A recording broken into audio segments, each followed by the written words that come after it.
Hey everybody. Okay, time for chapter 10 of otherwise known as Sheila the Great. All right. It turned out that Alan and Paul, the boys who won my contest, liked being in charge of the camp newspaper. They formed all kinds of committees and hardly missed any of their regular activities, and Mrs. Bindle volunteered to run off copies for them. Some people really take the easy way out. They even changed the name of my newspaper from Newsdate by Sheila the Great to Alan and Paul Tell All. Mouse is one of the camp reporters. She acts like that's a big deal. You must really not like newspaper work if you gave up after just 1 week, Mouse said. It's not that I don't like it, I told her. It's just that the challenge is gone. Well, Mouse said, I think it's a challenge every week, and I've decided that I'm going to be a real reporter someday. And I'm going to have a byline, too. So when you see By Mouse Ellis in your paper, you can tell your friends you knew me when I was starting out. Swell, I said. You do that. I will probably be something more exciting myself. Like what? Mouse asked. Oh, something. You can't tell me because you don't know, right? I'm still deciding, I said. I might be a weather forecaster. A weather forecaster? Yes, I think it would be pretty exciting to always know the weather in advance. Hey, Mouse said, I just got a swell idea. Maybe I can be a reporter on TV and you can be the weather forecaster, and we'll call our show Ellis and Tubman Report. I like Tubman and Ellis Report better, I said. Maybe it should be the Mouse and Sheila Report. Or Sheila and Mouse Report, I said. Well, we don't have to decide about that now. Right, it's the show that's a good idea, I said. What we call it isn't important. But we'll definitely be a team, Mouse said. Of course we will, I told her. Let's shake on it. Okay, I said. We shook hands hard. One reason I want to be a weather forecaster is that I will always know in advance if there's going to be a thunderstorm, and I will have time to prepare myself. Last night there was an awful storm. My mother and father don't know this, but I sat in my closet until it was over. This afternoon, when I got home from camp, I turned on the radio. I sat next to it until I heard the weather report. Tonight is supposed to be clear and cool. That's good. That means there's nothing for me to worry about.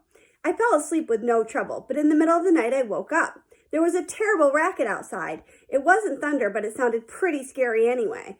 At first I put my pillow over my head, hoping the noise would go away, but it didn't. When I couldn't stand it anymore, I jumped out of bed and ran to my window. And what did I see? 2 Jennifers, as if one isn't bad enough, and both of them baying at the moon at the same time. The next morning at breakfast, I told the whole family about Jennifer's friend. Everyone seemed to think it was very funny. Everyone except me. 2 days later, Libby reported that Jennifer's friend is definitely a boy dog. How do you know? I asked. I saw him make, Libby said. He used the big tree in the backyard near the fence. I'm not surprised, Daddy said.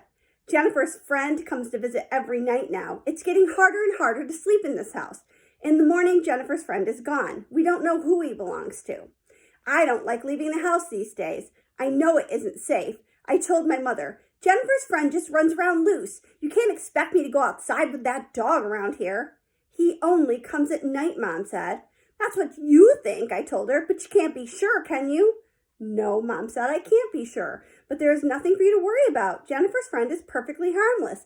Oh, he is he? Did he tell you that? Did he ring the bell and say, hello, Mrs. Tubman, I'm perfectly harmless? My mother sighed. I can see no point in discussing this with you. Your mind is already made up. A few days later, Mouse was over. We were yo-yoing in the driveway. Mouse has a new Duncan butterfly.